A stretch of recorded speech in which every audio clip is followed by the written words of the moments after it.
3 different ergonomic factors were investigated, namely environmental temperature and humidity, sound pressure level emissions, and light levels. The research aimed to measure the environmental temperature and humidity in a closed restroom during 3 stages of a procedure. However, this topic is complex and several factors can influence the study's outcomes, such as the temperature of the shower's water, the amount of airflow in the restroom, and the duration of the task. To measure temperature and humidity, a 2 by 4 by 2.4 meter restroom was closed and the door was kept shut to inhibit airflow. The measurement device was placed 1.5 meters from the shower and 0.4 meters above the floor, and readings were taken every minute. The study began when the temperature and humidity became stable with a deviation of no more than 5% after the shower.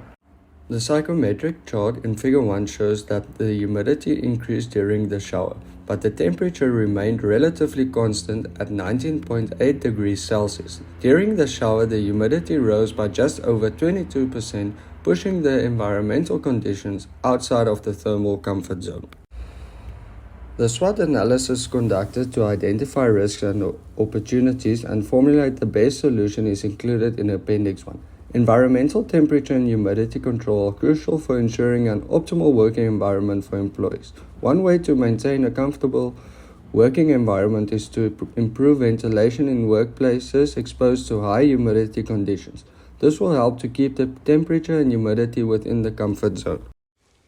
The second ergonomic factor being investigated is the sound pressure level emissions. The readings were taken from a stationary petrol vehicle of 1 litre capacity, were measured at various speeds and from various distances from the engine. The objective of the experiment is to determine the relationship between the noise measured and the distance from the source of the noise to provide a solution to the problem.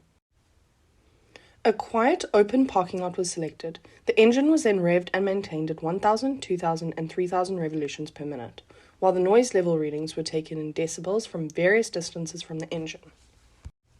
The correlation between the observed noise levels and the distance from the source of the noise at different engine speeds are shown as presented in the graph. It can be seen that the higher the RPM or speed, the louder the noise.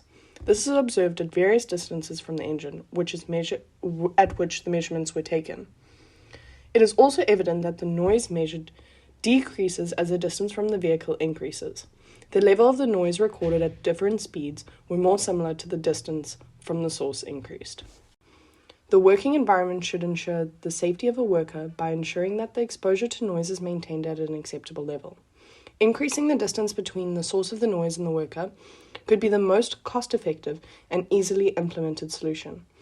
Acceptable noise levels could be achieved by moving the workstations or moving or isolating the source of noise by moving the source or encasing it in a housing. If it is not feasible to isolate the source of noise or provide sufficient distance from the noise, workplace layout should be designed to specify noise zones, and hearing protection such as earmuffs and earplugs should be supplied to prevent harmful effects on the workers.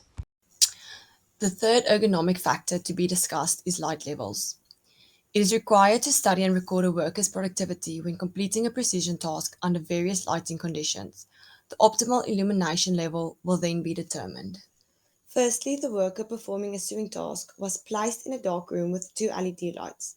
The light levels were then set to 100%, 50%, 25%, and 200%. The worker then commented on the capability to perform the task. The results of the investigation showed that at 100% the worker could see properly on the work platform and therefore had a productive environment.